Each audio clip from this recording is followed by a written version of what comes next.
Hello, my friends, and welcome back. Thank you very much for being with me again today. Do you remember one of the four main reasons why Russia invaded Ukraine? Okay, one of them was the Russians claimed that NATO was arming and intended to bring military infrastructure in Ukraine, which would have threatened the Russian Federation. It's logical if you think about it. Bringing rockets closer to the Russian facilities is going to shorten the time of reaction of the Russian defense systems. So therefore, that's a threat. And these guys were arming. That's why was the reason why for the Russians to say that we have to demilitarize Ukraine, because they armed themselves to obviously attack us, not Germany. And that was unacceptable. You can't do that. You can't attack a country just because you are afraid that guys are going to attack you in the future, or because they arm themselves. Well, it seems like this value that we're supposed to put to in our heart and hold it over there dearly is situational. That means when we do it, it's okay. When someone else does it that we don't like it because that runs against our interest, it's not okay. Therefore, we have to smack them in the face. And I'm going to give you this example, another example, situation that escalates right now in Iran, let's put it this way. Iran somehow is not allowed to have nuclear anything. I mean, they have to be checked in their asses if they try to have it, for civilian, peaceful nuclear energy. That's a no-no. They have to control it. It's not enough for the Russians to control it. We have to control it because we say so. But close to them, it's another country that's actually, accused of having many nuclear weapons, which is Israel. Israel never signed any documents, any treaties, or anything like that, but is accused of having nuclear weapons, a lot of them. And they never deny or confirm. But it doesn't matter. Let's put it aside. The thing is, Israel and other countries claim that Iran enriches uranium to such a degree that they could build a nuclear weapon, and they're not allowed to because these guys say so. But the country that used nuclear atomic weapons in the past is the one who is the one who's going to take care that nobody else will do, because will have nuclear weapons, because they know better. It's like you have a rapist being in charge of the police department, with investigation department that deals with rapists, because he was involved in raping so many times other people. He knows how it is. Therefore, he's the one who should be right there and overseeing the department. You know what I mean? Of investigation for rapes. That's the argument. We used it, so we know how it is. We have to live with this forever. So we have the moral high ground above everybody else. That's how stupidity runs. And people make mental gymnastics, intellectual gymnastics to say, I think that's reasonable. Okay then, why don't you put all the thieves in charge of the police department, the ones that investigate, robberies and all that. We know why exactly, but when we talk about this one, we have to put logic and intelligence to the side and agree with this idiocracy. Now, what's happening here?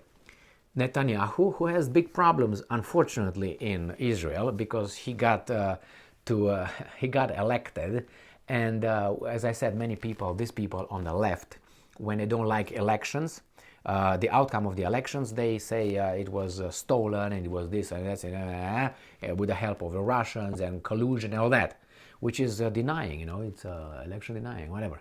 But then when they win, it was the perfect one, and everybody go home, take it easy, go and work, pay taxes, and don't say anything about it. So here we have Benjamin Netanyahu, who seems to be the wrong person for many.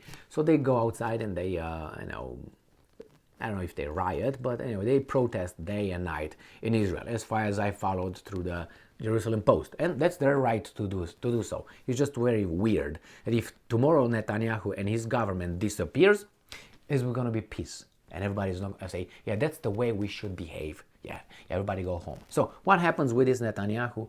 And I think he just tries to divert the attention. The Telegraph reports today, February 22nd, 2023, Benjamin Netanyahu preparing for attack on Iranian nuclear installations. Oh, wait a second. Iran is a sovereign country, put this in the context of Ukraine, right? The same thing. Put Netanyahu as Putin, for instance, put Iran as Ukraine, and whomever the other bad people are going to be the Russians, okay, here. So Iran is a sovereign country, as is Ukraine. So Netanyahu is preparing to attack a sovereign country because of alleged Iranian nuclear installations. So they say, wait a minute, you're going to have something, we feel threatened. So we have the right of self-defense. Somehow, yeah, okay, you have that. But what about the Russians? And why not the Russians? Benjamin Netanyahu is preparing for a possible attack on Iran's nuclear installation in a series of secret high-level meetings with senior defense officials, according to a leaked report. Mr. Netanyahu, the Israeli Prime Minister, has held 5 meetings with his defense chiefs, intelligence officials, and the head of Mossad to discuss potential strike on Iran's nuclear program. Channel 12 reported on Tuesday. While Israel does not typically announce strikes in advance, for obvious reasons, it has consistently messaged its concern over Iran's nuclear program. Like the Russians, they're concerned to NATO and the United States about the armament of Ukraine and attacking the eastern provinces, breakaway provinces, where the Russians, ethnic Russians live, suggesting the leak could be a deliberate signal for the Israeli government to compel Western allies to stop Iran developing nuclear weapons. Well, that's what you say, as the Russians say that Ukraine arms itself. Israel is believed to have carried out regular attacks on Israel and Iran nuclear facilities and stuff, but never admits responsibility. So a sovereign country attacks another. I mean, if it's not if it's not Israel, who else is it? Who else would attack Iran's nuclear facilities? The other suspect would be the obvious one, United States of America, which flies from Israel probably. I don't think they fly from Saudi Arabia. Who else? Do you think Saudi Arabia will take a chance like that? Who? And from Saudi Arabia to get to Iran, anyway.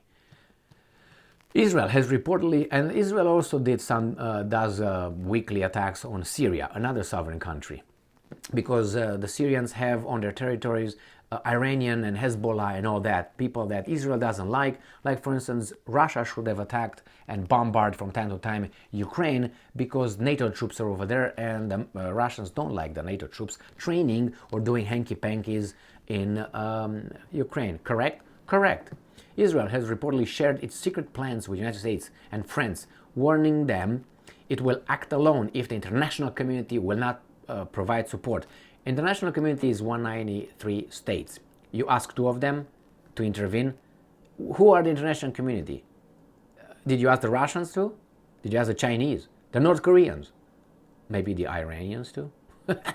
Details of the meeting emerged a day after Mr. Netanyahu said on Tuesday, and I'm quoting, "The only thing that has ever stopped rogue nations from developing nuclear weapons is credible military threat or a credible military action. A necessary condition and often a sufficient condition is credible military action." Yes, like the one in Iraq, where based on credible information from the intelligence services community of Great Britain and United States of America, that Mr. Saddam Hussein had developing weapons of mass destruction, we wrecked the country. They wrecked the country, not we. I didn't do anything. They did.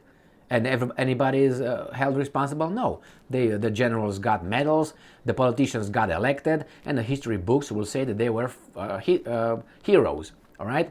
So the longer you wait, the harder that becomes. We're waited very long. Okay, Mr. Netanyahu has long. What about Mr. Netanyahu? I mean, if we're about to be fair, and you seem to try to express that and be just, why don't you let the international community verify and check your military infrastructure and see if you have nuclear weapons, which you should not have according to the rule for everybody else. I mean, wouldn't that be fair? And if not, why not? Why don't you let how do you call it,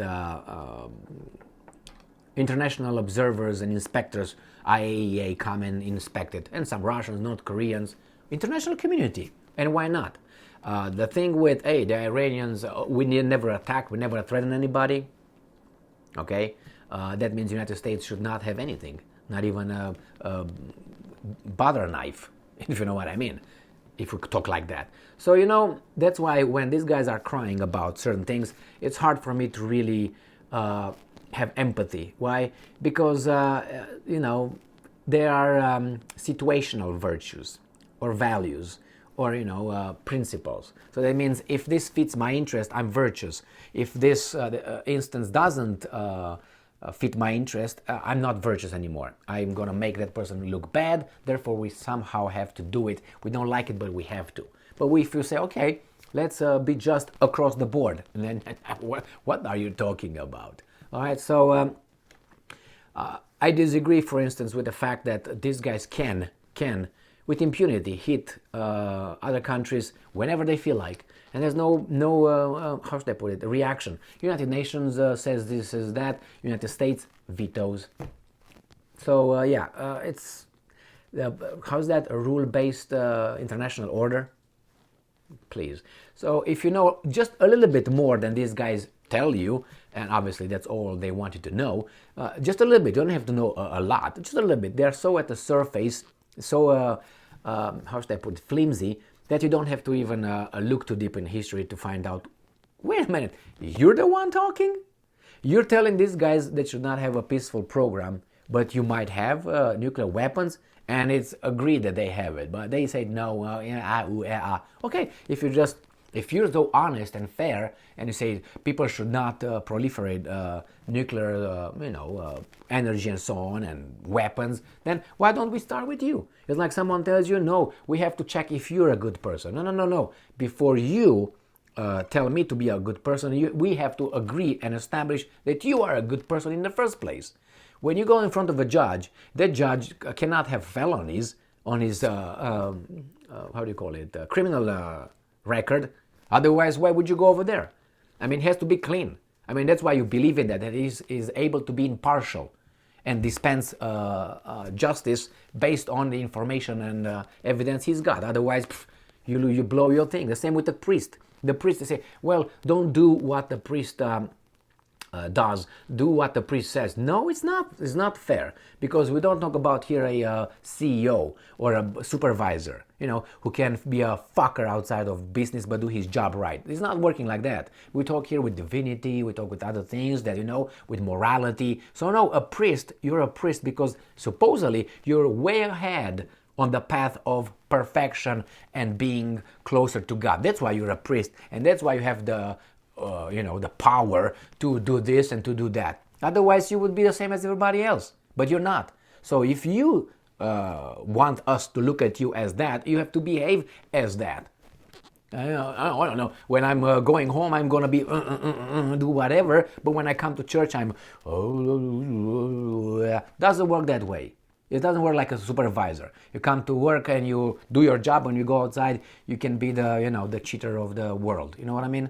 But hey, this is the only thing. How can, just put this in the context of, opposed to Ukraine. Analyze it that way. But everything. These guys start from this. This is their premises. This is the way they analyze things. We are the good, and whomever we want are the bad. And we designate them, and we have the megaphones to let everybody know, and we have this to everybody know, and we have this to punch them in the face with threats, blackmail, regime change, and bombardments if necessary, to do what we say. And then we say, well, we have a coalition. We know that's not a coalition. It's one country, the best one in the world, having all these weasels for various reasons being over here. It's like you have a bunch of thieves. You got the big thief, who's the strongest and the ruthless, the most ruthless, and you got the other ones. And then when they rob a bank, he gets the most, but these guys get some too. So that's what happens with these beautiful organizations. Remember, courage doesn't run in packs, doesn't run in groups. Courage is individual when you have the power to act alone. Look how these guys are pushing one another to send airplanes to Ukraine. No, I don't. I will send them, like Italy said the other day. We're gonna send 4 aircraft to Ukraine, but we don't want to be first. The same Poland, the same. What is this? Are you virtuous or you're not? You have principles. You can say, well, I would like to, but I see what the boss says. Well, that's subordination over there. That's not an alliance. Anyway, we'll see what Netanyahu does. But believe me, if they will attack and will hit those facilities, here everything will be like everything is justified and it's self-defense. That's the word. Self-defense and all that. Okay, but if they have that, can other countries claim the same way, or only these guys because they're designated as good people and the other ones are designated as bad people?